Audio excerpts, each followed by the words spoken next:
Greetings everyone and welcome back to 365 Days of Prog. Today we're gonna be reviewing 200 Years After the Last War by the band Omega. Hi, my name's Naomi. I'm an avid progressive rock fan, but I'm a long ways from knowing all the prog albums out there. But this year, I'm gonna give it a try. This is 365 Days of Prog.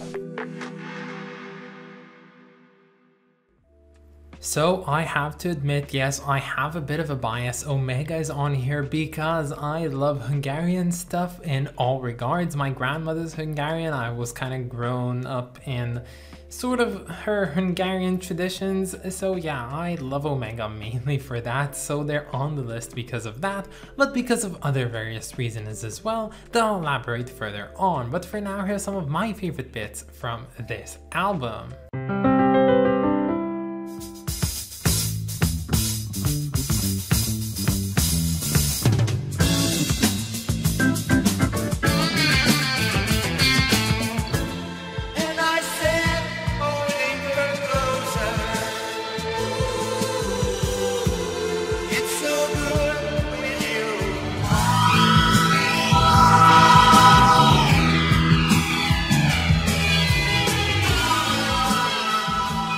So for all of you 365 Days of Prog list archivers out there, you might have noticed that this album was a change on the list as it did not occur on it, at least not originally. Probably no one has noticed that, but I'm just saying that. So originally we've had another one of Omega's album on here, and I honestly can't remember which one, but I just remember replacing it because I suddenly figured out that it wasn't that progressive and I didn't want to review an album that wasn't that progressive. So instead I did some research and I found out that this one was pretty much fitting the bill, so I took it on me and put it on here on the list. But you see, as I said, Omega didn't really get on this list because they're the most progressive band ever, and finding their most progressive album wasn't really that easy of a task. But the thing is, honestly, I just really like their music. I know their album called 10,000 Lepes for a really long while now, and especially I love the track from it called Gunchayulan, which is such a good song. You probably even know it and you just don't notice you know it, so you should go ahead and check it out. But I kind of had it in the back of my brain that they were also doing some more progressive stuff and not only just psychedelic stuff, and I really wanted to go and check them out this year, so I put just one of their albums on the list, and as I said, it's the album we're listening to today, which is called 200 Years After the Last War. Now, just a disclaimer for the rest of this review, whenever I talk about members of this band, I'll refer to them in their first names because their last names can get kind of confusing and odd to say, especially with all those Hungarian ways of saying vowels. Just don't want to deal with that. So yeah, I'm gonna call them by their first names. And Omega is a pretty old band, and when I say old band, well, they've actually formed all the way back in 1962 in the Hungarian capital of Budapest. And all the original members of this band had actually been part of other bands in the same grammar school where they all went together. And when they formed, they actually started off as this combination of rock and R&B and classical music in a way, and they were pretty special because they had some exotic instruments to feature, like a trombone, a trumpet, and a saxophone. And these guys, they've been quite active since their very beginning, because already in 1962 they did their first show in the University of Technology and Economics in Budapest, and it went, as I can understand, pretty goddamn well. Now, for the following 5 years mainly, the band has specifically focused on just doing covers of original English Western songs, and well, they didn't really write a lot of their own material, and that all changed after a long while where members would come and go from the band on a monthly basis until the two main members joined, the first one being guitarist Georgi and the second one being keyboardist and songwriter called Gabor. And under this lineup, the band had went to England to start touring their material, and even record their debut album. Now, the debut album was actually recorded in English, but later on it also saw an Hungarian release, which would become pretty much a popular trend in their discography, doing an album both in English and Hungarian. Now, around 1969, the band had decided to change their approach from blues rock more into psychedelic rock, and in that time they released their album 10,000 Lepes and the hit song Gönc, which means pearls in her hair, which was a success around Europe at least. And in the year of 1971, the band would see yet another lineup change, you know, the usual 2 members leaving, 1 member joining the band, and this lineup, contrary to everyone's expectations, would actually last solid for more than 40 years. And this final lineup change of Omega would also see them transitioning entirely from their jazzy, bluesy, soul, whatever R&B roots to something much more akin of space and progressive rock. And in 1974, the band released the album of today's topic, which is 200 years after the last war.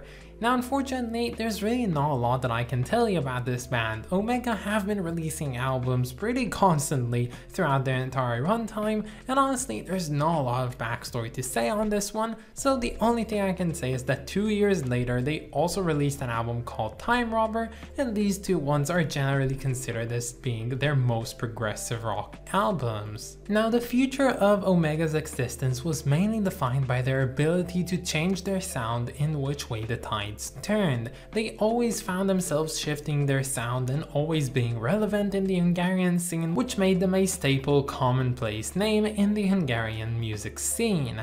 And well, their music was kind of not looked that well in the communist rule of Hungary in the 80s, so a lot of their recordings and album production was actually done in Germany, and the albums were even sometimes not released in their home state of Hungary because of that. Now, sometime in 1987, the band actually went into this hiatus where the band members would go ahead and work on their other musical projects, but they came back in full blast in 1994 and kept on releasing music as usual.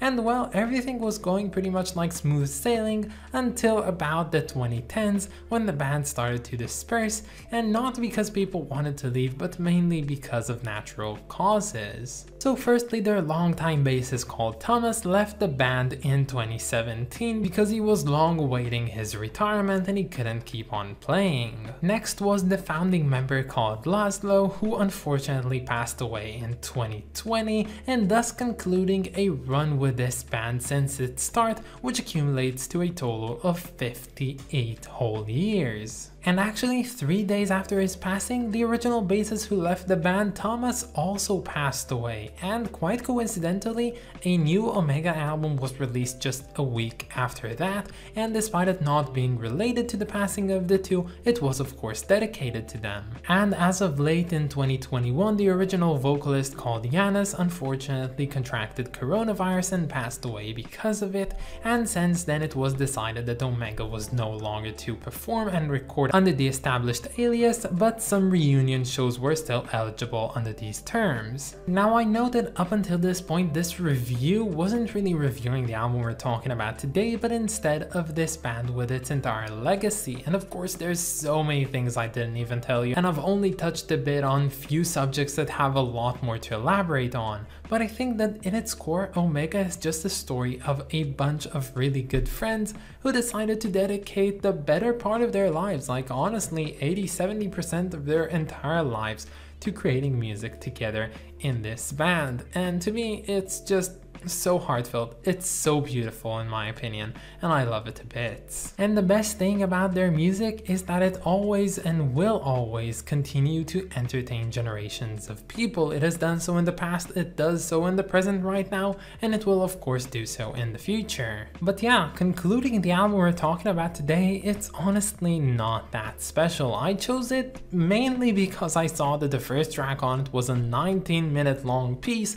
which is simply titled Sweet, and you know what? I see Sweet, I go ahead and I check it out. But unfortunately, it wasn't really that good. It was mainly rooted in R&B, blues, jazz, psychedelia, but it wasn't mixing everything together. It just felt like a bunch of, let's say, 4 songs with very stark differences between them, put in a continuous order, and maybe one recurring motif at the start and the end.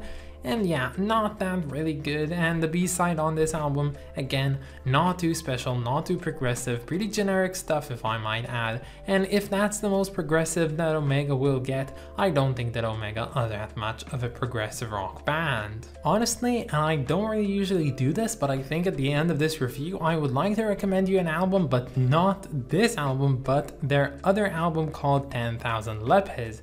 This one is a great album, and despite being psychedelic rock in its nature, it is so good. I've been listening to it for several years now, and it has never disappointed me. And despite it being sung in Hungarian, which is a language which I personally don't understand, I just find it so lovely. And honestly, I've never even went ahead and checked the lyrics for half of the songs on that album. So if you're looking for some good Omega, yeah, I highly recommend that one. But as it stands, 200 Years After the Last War is an okay album, I guess, but really not my cup of prog.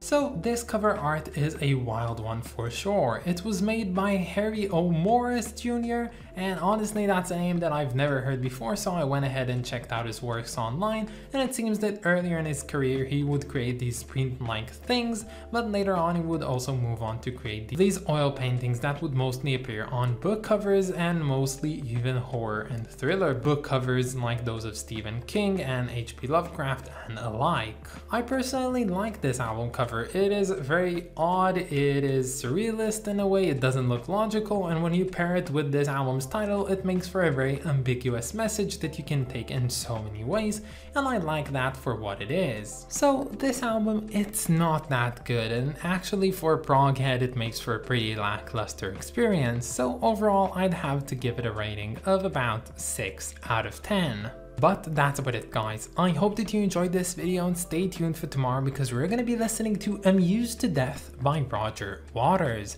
I of course want to thank my lovely supporters over on Patreon, so thank you so much to Clay Warner, Rist of Kings and Lindsay Haycox. You guys are just the best, and if any of you want to support me over on Patreon, you can find the link down in the description or in my about page. But that's about it guys, have a wonderful day and I'll catch you all tomorrow. Bye guys.